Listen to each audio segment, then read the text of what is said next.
ಕನ್ನಡ ನಾಡು, ಇದು ಕನ್ನಡಿಗರ ನಾಡಿಮಿಡಿತ.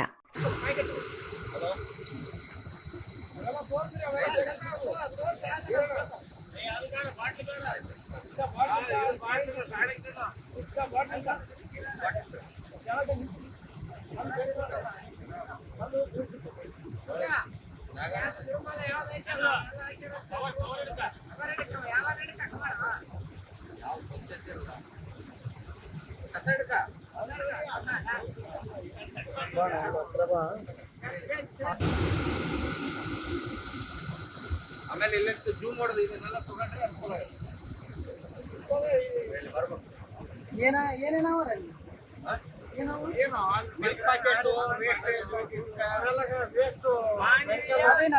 ಇದು ಸಿರಪ್ ಇದು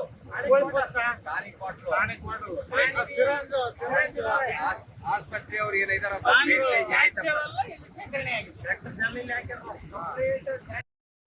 ನಾವು ಮಾನ್ವಿ ಪಟ್ಟಣಕ್ಕೆ ಕುಡಿಯ ನೀರು ಸರಬರಾಜು ಮಾಡ್ತಕ್ಕಂಥ ಕೆರೆಗೆ ಭೇಟಿ ನೀಡಲು ಬಂದಾಗ ಈಗ ಕೆಲವು ದಿನಗಳಿಂದ ಕುಡಿಯ ನೀರಿಗಾಗಿ ತುಂಗಭದ್ರಾ ಎಡದಂಡೆ ಕಾಲುವೆಯಿಂದ ಕೆರೆ ತುಂಬುವ ಕಾರ್ಯಕ್ರಮ ಪುರಸಭೆಯಿಂದ ಮಾಡಿಕೊಳ್ತಾ ಇದ್ದಾರೆ. ಈ ಒಂದು ಕೆರೆ ನೋಡಲು ನಾವು ಬಂದಾಗ ಮಾನ್ವಿ ಪಟ್ಟಣದಲ್ಲಿ ಏನು ಪ್ರತಿನಿತ್ಯ ಪೌರ ಕಾರ್ಮಿಕರು ವೇಸ್ಟೇಜ್ ಏನು ತೆಗಿತಾ ಇದ್ದಾರೆ ಅವೆಲ್ಲ ಇವತ್ತು ಈ ಕೆರೆಯಲ್ಲೇ ನಾವು ಕಾಣಬಹುದು. ಯಾಕಪ್ಪ ಅಂದ್ರೆ ಇಲ್ಲಿ ಏನ್ ಸಿಗಂಗಿಲ್ಲ ಅಂತ ಹೇಳಂಗಿಲ್ಲ. ಮಾನ್ವಿ ಪಟ್ಟಣದ ಇಲ್ಲಿ ಸಿರಿಂಜು ಸಿಕ್ಕೈತೆ, ಟಾನಿಕ್ ಸಿಕ್ಕೈತೆ, ಇವೆಲ್ಲ ವೇಸ್ಟೇಜ್ ಅಲ್ಲ. ಇಂಥ ನೀರನ್ನ ನೇರವಾಗಿ ಫಿಲ್ಟರ್ ಮಾಡಲಾರ್ದೇ ಮಾನವಿ ಜನತೆಗೆ ಕುಡಿಯ ನೀರಿಗಾಗಿ ಬಳಕೆ ಮಾಡೋದಕ್ಕೆ ಯೋಗ್ಯ ಇದೆನಾ ಅಥವಾ ಇಲ್ಲ ಅನ್ನೋದ್ರ ಬಗ್ಗೆ ಸಾರ್ವಜನಿಕರು ನಿರ್ಧಾರ ಮಾಡಬೇಕು. ಈ ಒಂದು ಕೆರೆ ಏನಾಗಿತ್ತಪ್ಪ ಅಂದ್ರೆ 8 ವರ್ಷ ಆಯ್ತದು. 8 ವರ್ಷಗಳ ಆದರೂ ಸಹಿತ ಈ ಒಂದು ಕೆರೆಗೆ ಫಿಲ್ಟರ್ ಬೆಡ್ ಅಂದ್ರೆ ಶುದ್ಧೀಕರಣ ಘಟಕ ಮಾಡುವಲ್ಲಿ ಜನಪ್ರತಿನಿಧಿಗಳು ಸಂಪೂರ್ಣ ವಿಫಲರಾಗ್ಯಾರ. ಆಮೇಲೆ ಸಂಬಂಧಪಟ್ಟ ಅಧಿಕಾರಿಗಳು ಇವತ್ತು ಮಾನ್ವಿ ಪುರಸಭೆಯಲ್ಲಿ ಆಡಳಿತ ನಡೆಸ್ತಕ್ಕಂಥ ಅಧ್ಯಕ್ಷರಾಗಲಿ ಅಥವಾ ಪದಾಧಿಕಾರಿಗಳಾಗಲಿ ಈ ಒಂದು ಕುಡಿಯ ನೀರಿನ ಬಗ್ಗೆ ಯಾವುದೇ ರೀತಿ ಇಚ್ಛಾಶಕ್ತಿಯನ್ನು ತೋರದೇ ಇರೋದು ನಮ್ಮ ಒಂದು ಮಾನವೀಯ ಜನರಿಗೆ ಮಾಡಿದಂತ ಅವಮಾನ ಅಂತ ನಾನು ಹೇಳ್ಬೋದು. ಅಲ್ಲ ಸರ್, ಮಾನವ ಜನತೆಗೆ ಈ ನೀರು ತಲುಪ್ತಿದೆ, ಇದಕ್ಕೆಲ್ಲ ಯಾರ ಆಡಳಿತದ ದುರಾಡಳಿತ ಸರ್ ಇದೆಲ್ಲ? ದುರಾಡಳಿತ ಅಂದ್ರೆ ಏನಂದ್ರೆ ಈಗ ನೋಡ್ರಿ, ನಮ್ಮಲ್ಲಿ ಏನಾಗಿದೆಪ್ಪ ಅಂದ್ರೆ ಅತಿ ಹೆಚ್ಚು ಅಧಿಕಾರ ಅನುಭವಿಸಿದವರು ಕಾಂಗ್ರೆಸ್ನವರು. 2 ಸಲ ಬೋಸರಾಜ್ ಅವರು, ಮೂರನೇ ಸಲ ಅಂಪೈ ನಾಯಕರು, ಈಗ 3ನೇ ಸಲನು ಬೋಸರಾಜ್ ಅವರೇನೆ ಇನ್ಚಾರ್ಜ್ ಮಿನಿಸ್ಟರ್ ಇದ್ದಾರೆ. ಇವ್ರ ಇಚ್ಛಾಶಕ್ತಿ ಕೊರತೆಯಿಂದನೇ ಎಲ್ಲ ನಾವು ಈ ಒಂದು ಅಶುದ್ಧ ನೀರು ಬಳಕೆ ಮಾಡೋದು ಕಾಣಬಹುದು. ಅಲ್ಲ ಸರ್, ಇಷ್ಟೊಂದು ಈ ರೀತಿ ದುರ್ವಾರ್ತನೆ ನೀರು ಬರ್ತಾ ಇದೆ ಅಂದಮೇಲೆ ಅಂದ್ರೆ ಜನರಿಗೆ ಶುದ್ಧೀಕರಣ ಘಟಕ ನೀರು ಕೊಡ್ತದೆ ಅಂತ ಹೇಳ್ತಾ ಇದ್ದಾರೆ. ಈ ಯಾವ ರೀತಿ ಕೊಡ್ತಾ ಇದಾರೆ? ಜನರು ಕೂಡ ಒಂದು ರೀತಿಯಲ್ಲಿ ಯಾಕೆ ಮೂಕರಾಗಿದ್ದಾರೆ? ಜನರು ಏನೈತಪ್ಪ ಅಂದ್ರೆ ಜನರಿಗೆ ಇಚ್ಛಾಶಕ್ತಿ ಇಲ್ಲ. ಅವ್ರು ಏನ್ ಬಂದ್ರೆ ಸಾಕಪ್ಪ ಎಂಬ ಲೆಕ್ಕಕ್ಕೆ ಇದಾರ, ಜನರಲ್ಲಿ ಆಗಿಲ್ಲ. ಯಾಕಂದ್ರೆ ಅಧಿಕಾರಿಗಳೇ ಜನರಿಗೆ, ಜನಪ್ರತಿನಿಧಿಗಳಿಗೆ ಒಂದು ಇಚ್ಛಾಶಕ್ತಿ ಇಲ್ಲ ಅಂದಾಗ ಜನರು ಏನ್ ಮಾಡ್ತಾರ್ರಿ? ಜನರು ಇವತ್ತು ಪ್ರತಿದಿನ ನೀರ್ ಯಾಕೆ ಬರ್ತಾ ಇಲ್ಲ ಅಂತದ್ದು ಪ್ರತಿದಿನ ಮುನ್ಸಿಪಾಲಿಟಿಗೆ ಹೋಗಿ ಧರಣಿ ಮಾಡ್ತಾ ಇದ್ದಾರೆ. ಅಲ್ಲ, ಮಾನವಿ ಅನ್ನೋದು ಭಾರತ ದೇಶದಲ್ಲಿ ಇದೆನಾ ಅಥವಾ ಬೇರೆ ದೇಶದಲ್ಲಿ ಇದಾನೆ? ಯಾಕೆ ಈ ದುರಾಡಳಿತ? ಈ ದುರಾಡಳಿತದ ದುರಂತ ಏನಪ್ಪಾ ಅಂದ್ರೆ ಇಂಥ ಒಂದು ಜನಪ್ರತಿನಿಧಿಗಳು ನಿರಂತರವಾಗಿ ಗೆದ್ರು ಸಹಿತ ಇವ್ರ ಮೇಲೆ ಒಂದು ವಿಶ್ವಾಸ ಇಟ್ಟು ಜನರಿಗೆ ಆಯ್ಕೆ ಮಾಡಕ್ ಹಚ್ಚಾರ. ಇವ್ರು ಅಭಿವೃದ್ಧಿ ಮಾಡ್ತಾರಂತ. ಇವ್ರು ಅಭಿವೃದ್ಧಿ ಹೆಸರಿನಾಗ ಏನು ಚುನಾವಣೆ ಗೆದ್ದು ಬರ್ತಾರ, ಗೆದ್ದು ಬಂದ ನಂತರ ಅಭಿವೃದ್ಧಿ ಹೆಸರಿನಲ್ಲಿ ಶೂನ್ಯ ಇವ್ರದ್ದು.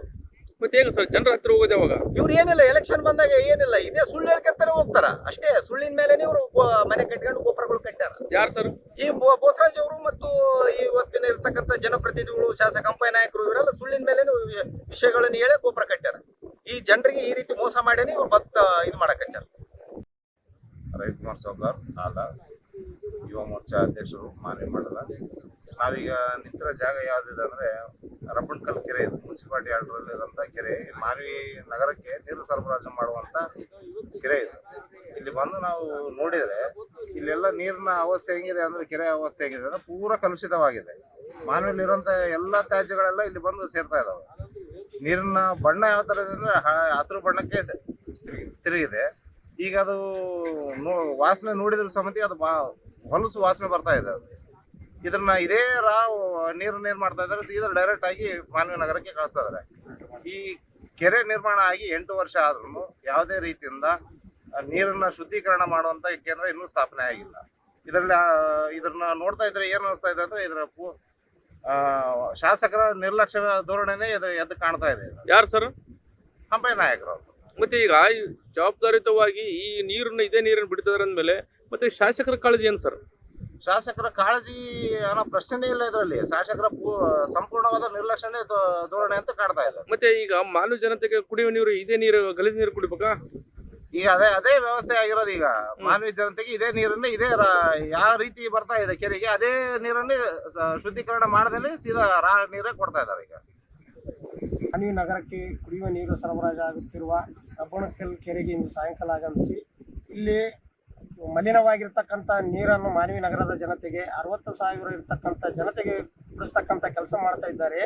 ಇಲ್ಲಿನ ಶಾಸಕರು ಮತ್ತು ಸಚಿವರು ಐಬಿಯಲ್ಲಿ ಬಂದು ಪ್ರೆಸ್ ಮೀಟ್ ಮಾಡಿ ನಾವು ಮಾನ್ವಿ ಜನತೆಗೆ ಕುಡಿಯುವ ನೀರಿನ ವ್ಯವಸ್ಥೆ, ಶುದ್ಧ ಕುಡಿಯುವ ನೀರಿನ ವ್ಯವಸ್ಥೆ ಮಾಡ್ತೀವಿ ಅಂತ ಹೇಳ್ತಾರ. ಇಲ್ಲಿ ನೇರವಾಗಿ ಶಾಸಕರಿಗೆ ಮತ್ತು ಸಚಿವರಿಗೆ ಮತ್ತು ಅಧಿಕಾರಿಗಳಿಗೆ ಆಗ್ರಹ ಮತ್ತು ಚಾಲೆಂಜ್ ಮಾಡ್ಲಿಕ್ಕೆ ಇಷ್ಟಪಡ್ತೀನಿ. ನಾವು ಈ ನೀರನ್ನು ಕುಡಿತೀವಿ, ನೀವು ಕೂಡ ಇಲ್ಲಿ ಬಂದು ಈ ಮಲಿನವಾದ ನೀರನ್ನು ಕುಡ್ರಿ ಅಂತೇಳಿ ಈ ಮೂಲಕ ಶಾಸಕರಿಗೆ ಮತ್ತು ಸಚಿವರಿಗೆ ಚಾಲೆಂಜ್ ಮಾಡ್ಲಿಕ್ಕೆ ಇಷ್ಟಪಡ್ತೀನಿ. ಮತ್ತು ಇಲ್ಲಿ ಏನಂದ್ರೆ ಅದೇ ಮಾನ್ವಿ ನಗರದ ಪೂರ ತ್ಯಾಜ್ಯ ವಸ್ತು ಕೆರೆಯಲ್ಲಿ ತುಂಬಿದೆ. ಸಿರಿಂಜ್ ಇದೆ, ಟಾನಿಕ್ ಬಾಟಲ್ ಇದೆ, ತೆಂಗಿನಕಾಯಿಗಳು ಬಿದ್ದಿದ್ದಾವೆ, ಪ್ಲಾಸ್ಟಿಕ್, ಅವು ಏನು ಇಂಥದ್ದಿಲ್ಲ ಅಂತ ಇಲ್ಲ, ಕಸ ಕಡ್ಡಿ ಎಲ್ಲವನ್ನು ಕೆರೆ ತುಂಬಿದೆ. ಮಾನ್ವಿ ನಗರದಲ್ಲಿರ್ತಕ್ಕಂಥ ಎಲ್ಲ ಕಲುಷಿತ ವಸ್ತು ಕೂಡ ಈ ಕೆರೆಯಲ್ಲಿ ಸಿಗ್ತಾವಂತೇಳಿ ಹೇಳಿಕ್ಕೆ ಇಷ್ಟಪಡ್ತೀನಿ. ಆದ್ದರಿಂದ ಅವ್ರಿಗೆ ಕೇಳೋದು ಇಷ್ಟೇ, ನಾನು ಮಾನ್ವಿ ನಗರದ ಜನತೆಗೆ ಶುದ್ಧ ನೀರು ಕೊಡ್ತೀವಿ ಅಂತೇಳಿ ನಗರದ ಜನತೆಗೆ ಅಶುದ್ಧವಾದ ನೀರು ಕೊಟ್ಟು ಮತ್ತು ಅವರಿಗೆ ಅನಾರೋಗ್ಯದಿಂದ ಬಳಲ್ತಕ್ಕಂಥ ಸ್ಥಿತಿ ತಂದು ಒದಗಿಸ್ತೀರಿ ಅಂತೇಳಿ ಯಾರು ಸರ್ ಅವರು? ಮಾನವೀಯ ಶಾಸಕರಾದ ಅಂಪಯ್ಯ ನಾಯಕರು ಮತ್ತು ಇಲ್ಲಿನ ಸಣ್ಣ ಸಣ್ಣ ಇದು ಕೂಡ ಕಾಮಗಾರಿಗಳಿಗೆ ಗುದ್ಲೆ ಪೂಜೆ ಮಾಡಕ್ಕೆ ಬರ್ತಿರ್ತಕ್ಕಂಥ ಕೊಡಗು ಜಿಲ್ಲಾ ಉಸ್ತುವಾರಿ ಸಚಿವರಾದ NS ಬೋಸರಾಜ್ ಅವರು ಕೂಡ ಸಾಹೇಬರು ಕೂಡ ಈ ಮೂಲಕ ಕೇಳಲಿಕ್ಕೆ ಇಷ್ಟಪಡ್ತೀನಿ. ಇವರು ಇಲ್ಲಿ ಬಂದು ಪ್ರೆಸ್ ಮೀಟ್ ಮಾಡೋದು ಮಾತ್ರ ಅಲ್ಲ, ಇಲ್ಲಿ ಜನರಿಗೆ ಏನು ಕೊಡಕತ್ತೀವಿ ಅನ್ನೋದನ್ನು ಕೂಡ ನೇರವಾಗಿ ಸದ್ಯದ ಪರಿಸ್ಥಿತಿಯನ್ನು ನೋಡಬೇಕು. ಅಲ್ಲಿಂದ ಕಾಲುವೆಯಿಂದ ಕೂಡ ಹೇಳ್ತಾ ಇದ್ದೀವಿ, ಯಾವ ನಮೂನೆ ಹೊಲಸಿತ್ತಂದ್ರೆ ಕಾಲುವೆಯಲ್ಲಿ ಅದು ಕೂಡ ಅದೇ ರೀತಿ ಬಂದದ ಇವತ್ತು ಕೆರೆಗೆ. ಅಲ್ಲ ಸರ್, ತಾವು ಈಗ ಇದೇ ನೀರು ಕುಡಿ ಅಂತ ಹೇಳ್ತಾರೆ, ಯಾಕಂದ್ರೆ ಮಾನವಿ ಇರ್ತಕ್ಕಂಥ ಪಟ್ಟಣದ ಅವರು ಮನೆಗೆ ಹೋಗ್ತಾ ಇಲ್ವಾ ನೀರು?